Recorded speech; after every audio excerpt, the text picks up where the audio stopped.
Hello friends, welcome to my channel. இன்றைக்கி என்னோடய பிரம்ம முகூர்த்த பூஜை வந்து பார்த்திங்கன்னா 5 நியர் ஆகிடுச்சு. சீக்கிரம் தான் எழுந்தேன். ஆனாலும் குட்டி பாப்பா கூட எழுந்துக்கிட்டா. ஸோ அப்படியே தூங்க வச்சுட்டு வெளியே வந்து பூஜை முடிக்க கொஞ்சம் லேட் ஆகிடுச்சு. எப்பவுமே நைவேத்தியத்துக்கு வந்து பார்த்திங்கன்னா ஒரு டம்ளர் தண்ணி வச்சுட்டு பால் ஒரு டம்ளர் வச்சு நான் பூஜை முடிச்சுடுவேன்.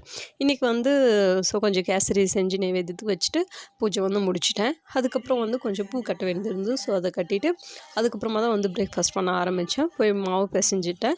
நைட்டே வந்து பார்த்திங்கன்னா கொட்டை வந்து ஊற வச்சுட்டு இருந்தேன். ஸோ இன்றைக்கி பூரியும் சன்னா மசாலா பண்ணலாம் அப்படின்னு சொல்லிட்டு செஞ்சுட்டு வந்து பார்த்திங்கன்னா லஞ்சுக்குமே வந்து பூரி சன்னா மசாலா பேக் பண்ணிவிட்டு ஸ்நாக்ஸுக்கு வந்து கேசரி வந்து பேக் பண்ணிவிட்டேன். இன்றைக்கி ஈவினிங் வந்து பார்த்திங்கன்னா இங்கே செம்ம மழை ஃப்ரெண்ட்ஸ், அவ்வளோ நல்லா இருந்தது. ஆக்சுவலாக வந்து எனக்கு டீ காஃபி குடிக்கிற பழக்கம் இல்லை, எப்போயாச்சும் தான் குடிப்பேன். ஸோ அதுவுமே வந்து பார்த்திங்கன்னா வீட்டில் பிஸ்கெட்டு, ரஸ்க்கு, இல்லை பன்னு, இல்லை ப்ரெட் ஏதாவது ஒன்று ஒரே ஒரு பிஸ்கெட் இருந்தால் கூட சரி, அப்போ தான் வந்து டீ காஃபி வச்சு குடிப்பேன். அப்படி ஒரு பழக்கம். ஓகே ஃப்ரெண்ட்ஸ், நாளைக்கு வீடியோவில் பார்க்கலாம்.